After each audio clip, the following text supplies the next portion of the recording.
નમસ્કાર ગુજરાત.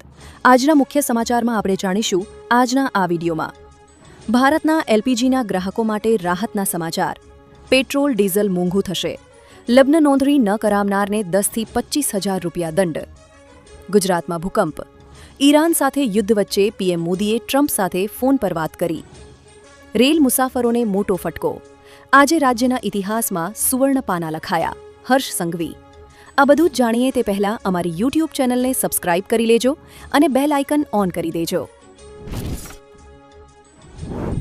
ભારતના એલપીજીના ગ્રાહકો માટે રાહતના સમાચાર. ભારતના એલપીજી ગ્રાહકો માટે રાહતના સમાચાર છે. હોર્મુઝ સ્ટ્રેટમાંથી 2 ભારતીય જહાજો સફળતાપૂર્વક પસાર થયા છે. 92,612.59 મેટ્રિક ટન એલપીજી વહન કરતા જગવસંત અને પાઇન ગેસ નામના આ જહાજોમાં કુલ 60 ભારતીય ખલાસીઓ સવાર છે. બંને જહાજો 26 થી 28 માર્ચ 2026 વચ્ચે ભારતીય બંદરો પર પહોંચવાની શક્યતા છે. આ સફળ પસાર થવાથી દેશમાં એલપીજીના પુરવઠામાં મોટી રાહત મળશે. પેટ્રોલ ડીઝલ મોંઘું થશે. વૈશ્વિક ઉર્જા સંકટને લઈને અમેરિકાએ ઈરાની તેલ પરના પ્રતિબંધને 1 મહિના માટે હટાવ્યા છે. આ વચ્ચે ઈરાન ભારતને કાચું તેલ આપવા માટે તૈયાર થયું છે. પરંતુ ઈરાને તેના માટે કેટલીક શરતો રાખી, જેમાં કાચા તેલના રેટમાં $6 થી $8 પ્રતિ બેરલ પ્રીમિયમ ચાર્જ ચૂકવવો પડશે, જેની ચૂકવણી જહાજ પહોંચ્યાના 7 દિવસની અંદર ડોલરમાં કરવી પડશે. જો કે ભારતીય કંપનીઓએ રૂપિયામાં ચૂકવણી કરવાની વાત કરી છે, જેનાથી ભાવમાં ફેરફાર થશે. લગ્ન નોંધણી ન કરાવનારને 10 થી 25,000 રૂપિયા દંડ. ગુજરાત કેબિનેટમાં 18 માર્ચે ચર્ચાયેલા સમાન નાગરિક સંહિતા યુસીસીના ડ્રાફ્ટમાં મહત્વપૂર્ણ જોગવાઈઓ સામેલ કરવામાં આવી છે. નવી વ્યવસ્થા અનુસાર રાજ્યમાં થતા દરેક લગ્નની નોંધણી ફરજિયાત રહેશે. નોંધણી ન કરાવનારને 10,000 રૂપિયાથી 25,000 રૂપિયા સુધીનો દંડ થઈ શકે છે, પરંતુ લગ્ન અમાન્ય ગણાશે નહીં. યુસીસી અમલ પહેલાના લગ્ન માટે પણ નોંધણીની વ્યવસ્થા કરવામાં આવી છે. ગુજરાતમાં ભૂકંપ. રાજકોટ શહેર અને આસપાસના વિસ્તારોમાં આજે સાંજે 5:41 વાગે ભૂકંપનો હળવો આંચકો અનુભવાયો હતો. રિક્ટર સ્કેલ પર આંચકાની તીવ્રતા 3.2 માપવામાં આવી છે. ગાંધીનગર ઇન્સ્ટિટ્યૂટ ઓફ સિઝમોલોજીકલ રિસર્ચે આ ઘટનાની સત્તાવાર પુષ્ટિ કરી છે.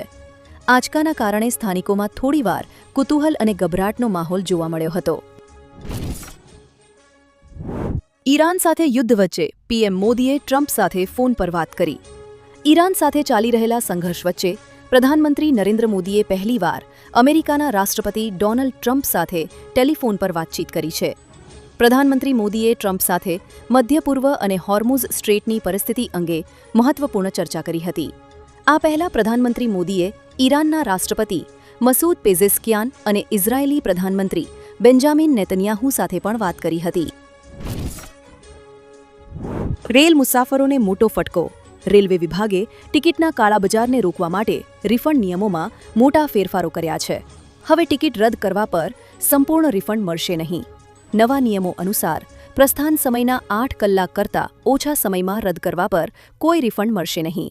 24 થી 8 કલાક પહેલાં રદ કરવા પર 50% અને 72 કલાક પહેલાં રદ કરવા પર 75% રિફંડ મળશે. આ નિયમો 1 એપ્રિલથી 15 એપ્રિલ સુધી અમલમાં રહેશે.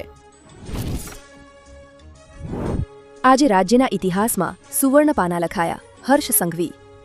ગુજરાત વિધાનસભામાં યુસીસી બિલની ચર્ચા દરમિયાન રાજકીય ટકરાવ જોવા મળ્યો છે. નાયબ મુખ્યમંત્રી હર્ષ સંઘવીએ કોંગ્રેસના શૈલેષ પરમાર પર નિશાન સાધતા કહ્યું કે આજે રાજ્યના ઇતિહાસમાં સુવર્ણ પાના લખાયા છે અને આવનારી પેઢી આ દિવસને યાદ રાખશે. સંઘવીએ કહ્યું, વન નેશનની વિચારધારા હેઠળ સરકાર જે કહે છે તે કરે છે. રામ મંદિર અને કલમ 370 જેવા વચનો પૂરા કર્યા તેનું જીવંત ઉદાહરણ છે.